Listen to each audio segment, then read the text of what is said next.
Assalamualaikum warahmatullahi wabarakatuh. Jumpa lagi dengan saya Nukman. Kali ini kita akan membahas terkait e-bisnis ya. Nah, jadi sebelum kita masuk ke apa ya definisi dari e-bisnis itu, kita terlebih dahulu mengetahui gimana sih perkembangan dari e-bisnis itu. Nah, jadi pada tahun 1970 aplikasi e-bisnis ini pertama kali dikembangkan dan digunakan untuk sebuah transaksi pembayaran melalui internet dengan istilah Electronic Fund Transfer atau EFT. Nah, itu perkembangan awal dari e-bisnis. Nah, pada perkembangan berikutnya, ditemukannya lagi nih, namanya itu Electronic Data Interchange atau EDI. Nah, juga digunakan untuk mentransfer data secara rutin. Nah, di sini data yang transfer itu ada semacam dokumen pada transaksi keuangan. Pada tahun 1990 kita mengenal teknologi World Wide Web semakin maju, tidak hanya menampilkan data saja, melainkan sudah mampu menampilkan data gambar, suara, animasi, bahkan video. Nah, era sekarang atau era dari tahun 2000-an, perkembangan bisnis ini semakin pesat. Jadi sudah banyak perusahaan-perusahaan di Indonesia yang telah beralih dalam memasarkan produknya melalui internet. Jadi itu awal perkembangan dari e-bisnis pada dimulai daripada tahun 1970-an hingga pada saat sekarang ini. Nah, selanjutnya, apa sih sebenarnya definisi e-bisnis itu? Nah, di sini e-bisnis merupakan kegiatan berbisnis di internet. Jadi kegiatan ataupun aktivitas yang berbisnis di internet itu bisa dikategorikan dalam e-bisnis yang tidak saja meliputi pembelian, berarti dia tidak hanya melalui pembelian. Jadi aktivitas internet yang seperti pembelian, penjualan dan jasa, tapi juga meliputi pelayanan pelanggan dan kerjasama dengan rekan bisnis, baik individual maupun instansi. Jadi aktivitas internet yang dilakukan berbisnis itu merupakan definisi dari bisnis itu sendiri. Nah, dalam hal ini teknologi informasi dan komunikasi serta kolaborasi dan interaksi komunikasi antar manusia dan organisasi melalui teknologi tersebut. Jadi dia melakukan kolaborasi, kerjasama, berinteraksi antara manusia dan teknologi. Teknologi dikembangkan sebagai alat pertukaran, penyimpanan, pemrosesan dan pengiriman informasi. Kalau ini kita tahu ya, sekarang teknologi itu digunakan untuk pertukaran di sini maksudnya bisa pertukaran informasi, pertukaran data, nah juga digunakan untuk penyimpanan misalnya penyimpanan database, penyimpanan file penting bisa jadi, kemudian diproses, kemudian melakukan pengiriman informasi. Nah, semua cakupan e-bisnis yang diperlukan diintegrasikan ke dalam sebuah aplikasi. Ini aplikasi e-commerce ya, yang menghubungkan perusahaan, konsumen, bahkan komunitas tertentu melalui transaksi elektronik dan perdagangan barang, bisa pelayanan dan informasi yang secara elektronik. Jadi e-bisnis itu diintegrasikan dengan sebuah aplikasi nama e-commerce yang untuk menghubungkan antara konsumen dengan perusahaan atau perusahaan dengan perusahaan untuk melakukan transaksi secara elektronik.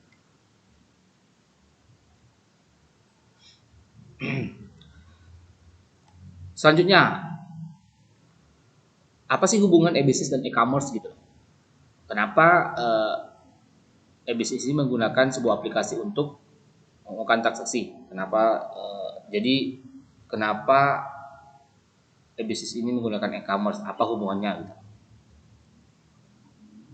Nah, jadi perdagangan elektronik atau e-commerce merupakan bagian dari e-bisnis. Nah, jadi e-commerce ini ternyata bagian dari e-bisnis, di mana cakupan e-bisnis lebih luas. Jadi e-bisnis ini dia tidak hanya sekedar penjualan atau transaksi, tetapi mencakup kolaborasi mitra, kerjasama gitu, pelayanan dengan nasabah, sumber daya manusia, juga lowongan pekerjaan dan lain-lain. Jadi bisa dibilang e-commerce ini bagian dari bisnis. Jadi bisnisnya kalau kita analogikan dengan tingkatan, jadi bisnis paling atas top, kemudian e-commerce ini ada di bawah. Gitu. Nah, e-bisnis juga memerlukan teknologi basis data, ya, surat elektronik dan bentuk teknologi non komputer yang lain yang digunakan untuk pengiriman data dan pembayaran. Dalam prosesnya, setiap bisnis tentu tidak dapat berjalan sendiri. Jadi dia tidak bisa hidup sendiri sama seperti kita tidak bisa sendiri. Tentu kita harus berinteraksi atau membutuhkan orang lain. Nah, di sini juga ternyata bisnis juga begitu. Adanya investor,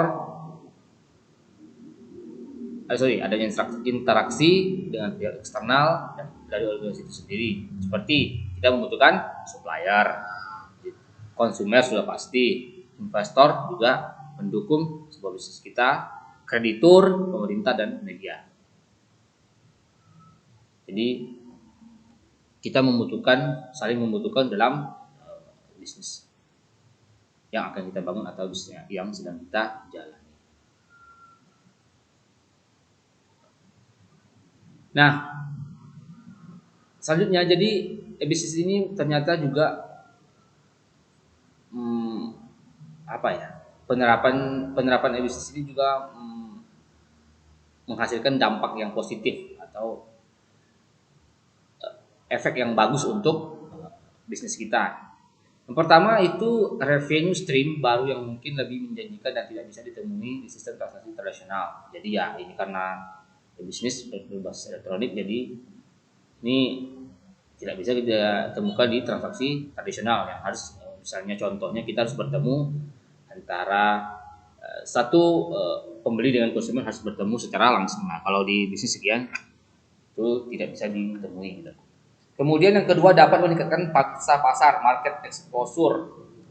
Jadi pasar kita tidak hanya misalnya contohnya kita hanya di kawasan SKA misalnya gitu kan. Nah, sekarang kalau dengan bisnis kita sudah bisa pangsa pasar kita sudah besar. Jadi tidak hanya dalam kawasan tertentu gitu. Yang ketiga menurunkan biaya operasional, operating cost.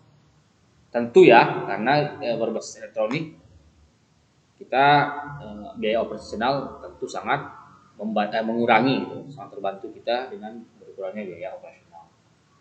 Kemudian melebarkan jangkauan, ya dengan promosi bisnis sekarang jangkauannya tidak hanya dalam satu wilayah, bisa satu kabupaten, provinsi bahkan satu negara gitu.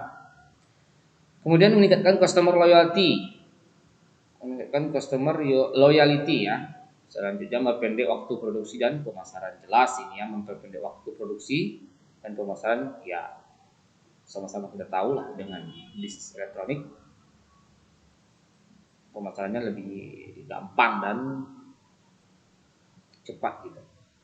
Yang terakhir positifnya meningkatkan mata rantai pendapatan. Ya. Semua harapan kita mendapatkan pendapatan yang meningkat ya. Mudah-mudahan dengan bisnis ya, yang kita lakukan dengan elektronik, dampak positif yang ketujuh ini bisa juga kita rasakan atau value change.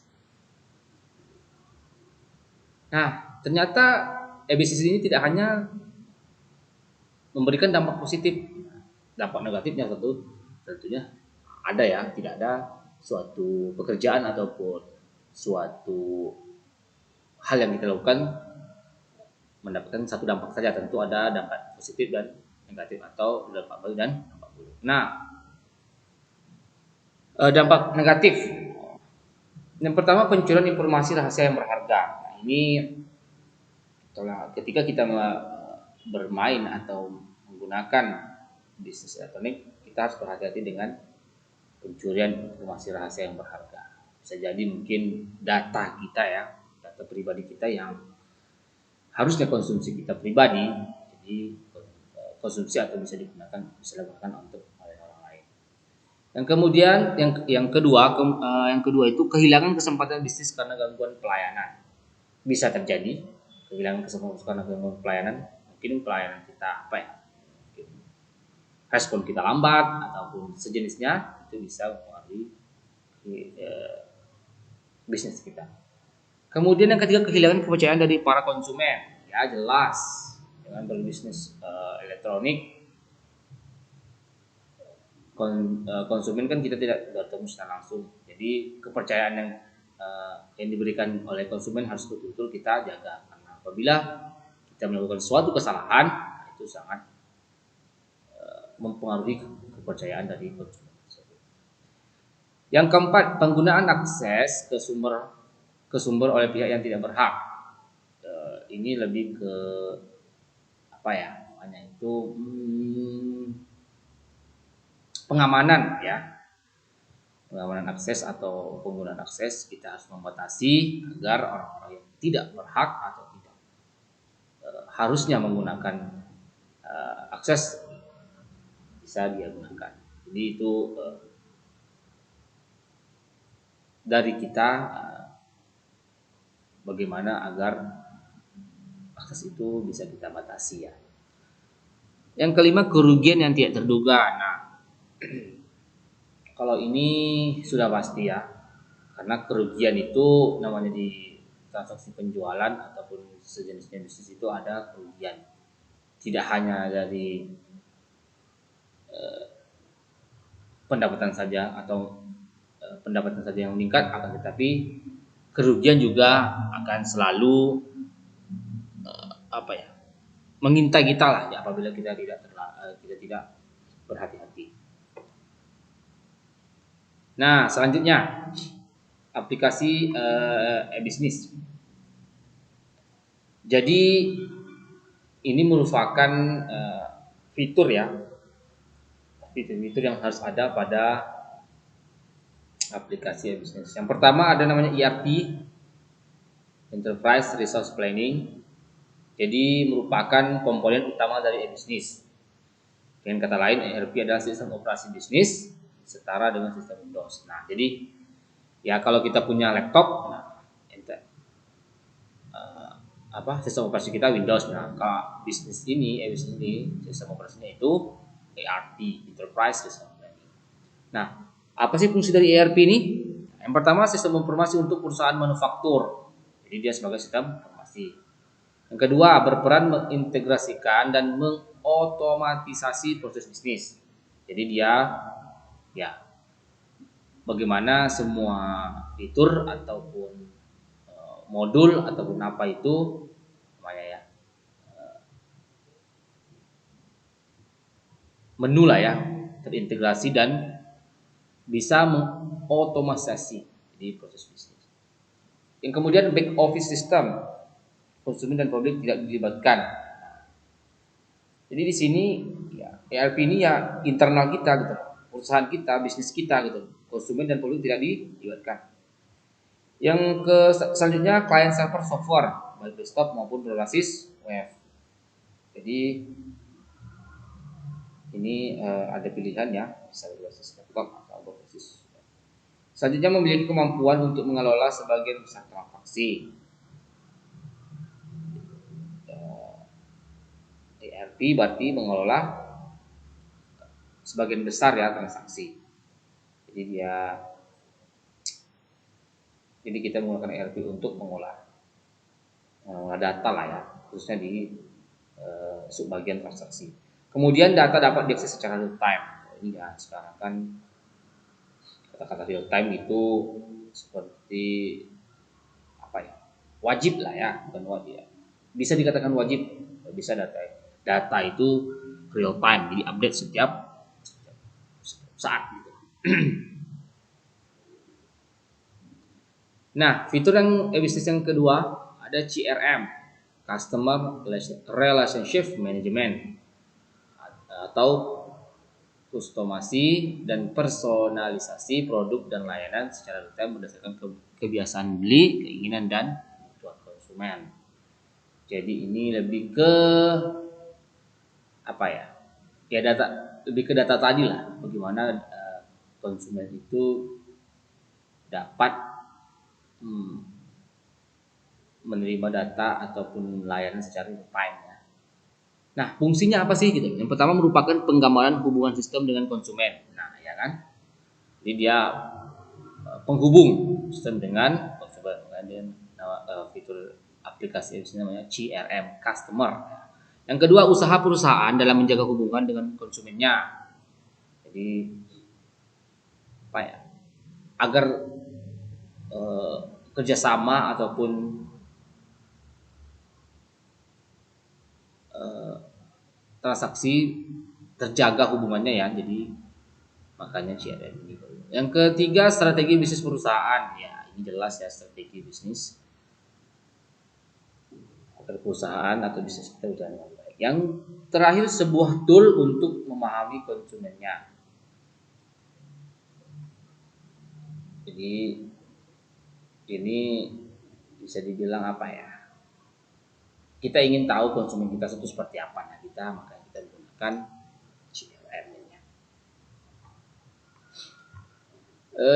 Selanjutnya fitur yang terakhir ada SCM, Supply Chain Management, merupakan sinkronisasi dan koordinasi aktivitas-aktivitas yang berkaitan dengan aliran material produk yang ada dalam suatu organisasi maupun antar organisasi. Berarti dia ini apa ya, supply chain untuk ini ya, penyuplai lah ya, aliran material atau produk antar organisasi. Nah, fungsinya yang pertama, pengelolaan yang efektif atas integrasi yang terlibat di dalam kegiatan pemasakan. Pengelolaan ya, pengelolaan pemasok, supply gitu. Yang kedua, perencanaan dan pengendalian yang baik atas kegiatan pengadaan. Jadi bagaimana perancangan dan pengendalian yang akan kita lakukan agar kegiatan pengadaan itu dapat terlaksana dengan baik ya. Yang ketiga, efisiensi aliran pasokan hingga ke titik konsumsi terakhir. Ini lebih ke waktu ya, efisiensi aliran pemasokan. Yang D, perancangan dan kontrol arus material dan informasi sepanjang rantai pasokan. Ini kontrol ya, perancangan kontrol, jadi CM itu. Yang terakhir, bertujuan untuk mendapatkan kepuasan konsumen sekarang dan di masa yang akan datang. Nah, ini apa ya, harap output terakhir lah, itu untuk mendapatkan kepuasan konsumen. Nah, sebenarnya kita kan di bisnis seperti bisnis elektronik. Apa sih perbedaan dengan bisnis tradisional gitu? Nah, di sini ada gambar ya, bisa diperhatikan organisasi bisnis tradisional berkembang bertahap. Dari bawah dia memang istilahnya itu apa ya, step by stepnya jelas gitu loh, langkah per langkahnya kelihatan, dilihat dari apa ya, foto yang ada yang saya tampilkan ini. Kemudian ada di sini juga yang e-bisnis, bagi kita lihat arah panahnya ya. Kalau yang arah pertama tradisional bagaimana, yang e-bisnis bagaimana. Nah, perbedaannya kita ke yang bisnis dulu ya, yang bisnis tradisional maksudnya. Yang pertama, terdefinisi dengan jelas ya, dari kita bisa lihat dari panahnya yang warna apa ya, pink atau merah kan. Jelas ya, dari bawah, dari understand bisnis sampai ke implement ya. Masih ada satu lagi di atas. Yang kedua, tidak ada perubahan pada lingkungan dan teknologi bisnis. Tidak ada perubahan maksudnya ya eh, jadi lingkungan dan stepnya itu benar-benar dari bawah ke atas. Yang ketiga, tekanan dan target waktu yang tinggi.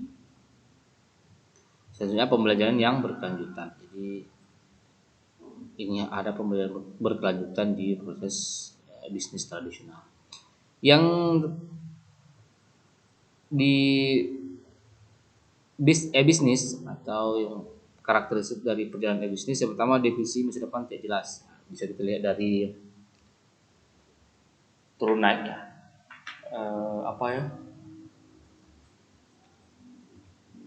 arah panahnya. Perubahan pada lingkungan dan teknologi bisnis yang permanen dan tidak terduga. Bisa naik, bisa turun, ya dari arah panah. Kemudian waktu dan kecepatan pemasaran adalah faktor kompetitif yang utama. Jadi kalau di bisnis itu kecepatan waktu itu sangat-sangat penting yang menjadi yang utama. Yang keempat, pembelajaran yang berkelanjutan dan dibutuhkan adaptasi cepat. Karena bisnis ini kan akan selalu berubah-ubah gimana trennya, jadi perlu adaptasi cepat. Kita harus bisa melihat peluang dan tren. Itu perbedaan dari bisnis tradisional dan bisnis. Nah, cakupan bisnis.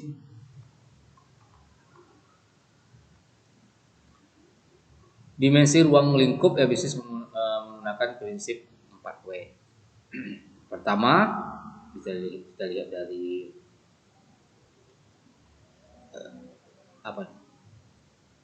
foto ya. Dari foto ada what, ada where, ada why, ada who. Pertama, dimensi what. What itu ada di sini. Jadi aktivitas apa saja yang ada di dalam bisnis. Jadi bisnis memiliki cakupan jauh lebih luas, tidak hanya pada aktivitas atau mekanisme transaksi yang dilakukan secara digital online, namun termasuk di dalam aktivitas relasi antara dua entiti, collaboration, transaction, dan information. Di aktivitas ada di dalamnya. Kemudian who, siapa saja yang terlibat dalam aktivitas bisnis. Di sini yang terlibat bisa jadi agen, ya kan, konsumer, apalagi rekan bisnis, pemasok, ya itulah.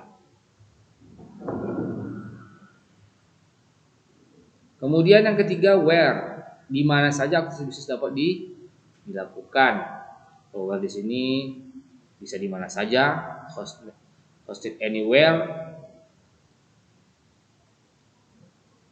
Terus ada hosted remotely dan hosted in-house. Jadi aktivitas itu di mana saja bisa dilakukan. Yang terakhir, dimensi why.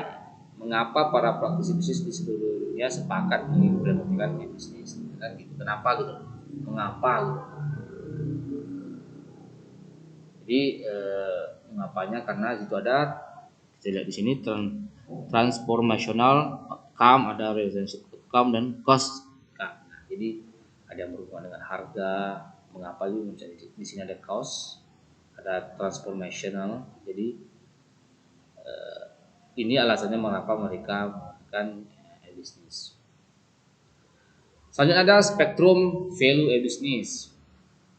Nah, jadi di sini menurut Charles Riger and Mary Donato ada 5 keuntungan ya bisnis. Yang pertama, efisiensi, ya tentu ya, manfaat yang didapatkan perusahaan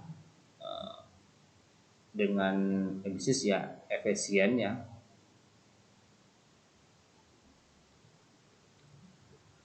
Yang kedua, efektivitas, ya jelas ya, efektif. Jadi penggunaan dengan bisnis itu efektif,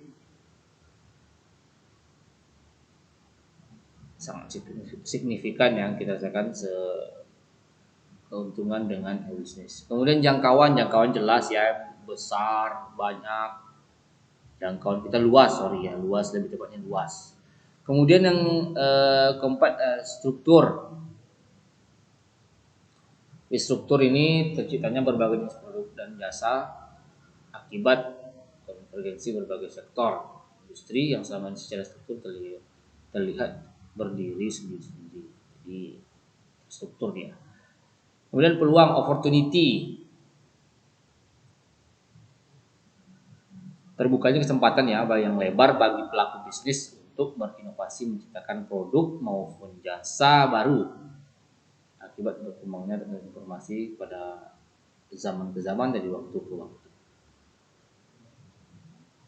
Nah, contoh atau gambaran bisnis berdasarkan keuntungan yang kita bisa rasakan ya, ada accounting. Ya, di sini mungkin pelelangan untuk perusahaan-perusahaan dalam suatu pekerjaan. Kemudian e-banking, ya sama-sama sudah kita rasakan semua, kegiatan yang transaksi pembayaran melalui internet ya, cukup dengan HP. Transaksi sekarang bisa transaksi banking. Kemudian e-commerce yang tadi penjualan, gimana kita melakukan penjualan di electronic commerce ataupun pembelian ya. Kemudian yang keempat e-learning, pembelajaran secara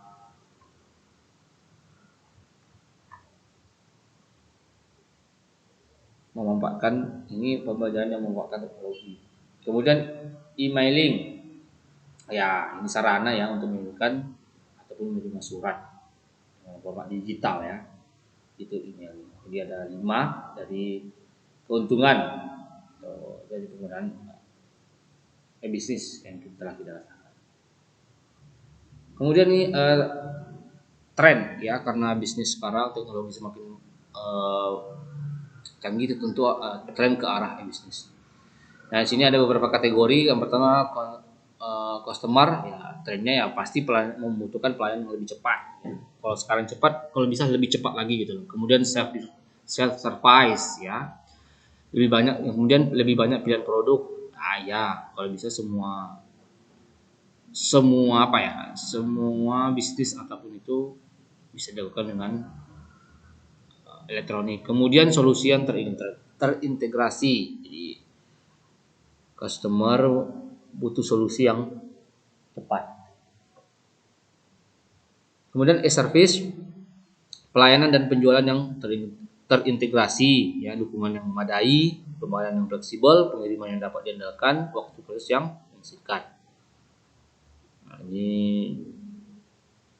lebih ke pelayanannya. Kemudian organisasi, outsourcing, kontraktor distribusi virtual untuk organisasi tertentu, mereka biasanya ke arah sana.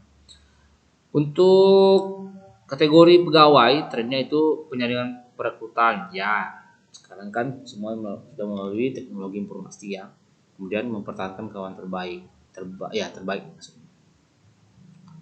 Nah, untuk kategori teknologi ya aplikasi web. Ya, sekarang sudah ya teknologi sekarang. Kemudian konvergensi infrastruktur. Kemudian yang terakhir penyedia layanan aplikasi.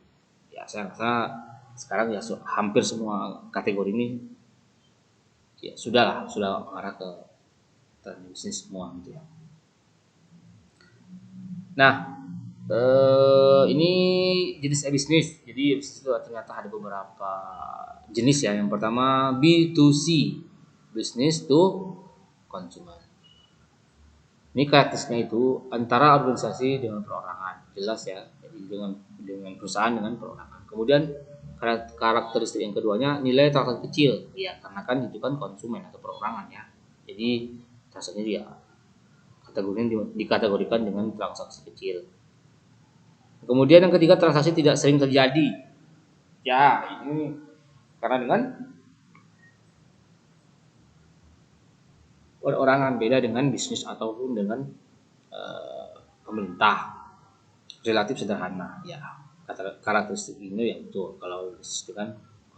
Nah, kemudian ada jenis bisnis, ada B2B, business to business, ada B2G, business to government, atau pemerintah ya. Kemudian B2E atau business to education dengan pendidikan. Nah, karakteristiknya antar organisasi jelas ya. Bisnis dengan pemerintah, bisnis dengan pendidikan. Nilai transaksi besar, ya bisnis pasti mereka selalu bertransaksi dengan besar. Hubungan yang kuat dan berkelanjutan, ya biasanya mereka menjalin kerjasama misalnya setahun 2 tahun dan akan terus berkelanjutan apabila mereka kedua belah organisasi atau perusahaan itu mendapatkan feedback yang bagus. Kemudian pemberian kredit dari penjual ke pelanggan, ya bisa lah. Terakhir lebih kompleks ya, karena dia sudah antar perusahaan atau antar organisasi. Nah, demikian materi kita kali ini. Jika ada yang ditanyakan, mungkin bisa melalui email. Ada email saya di sini, bisa pertanyaannya atau komentarnya bisa disampaikan ke email saya, atau bisa melalui nomor WhatsApp. Ini nomor WhatsApp saya. Apabila ada yang ditanyakan. Sekian yang bisa saya sampaikan. Lebih dan kurang saya mohon maaf. Assalamualaikum warahmatullahi wabarakatuh.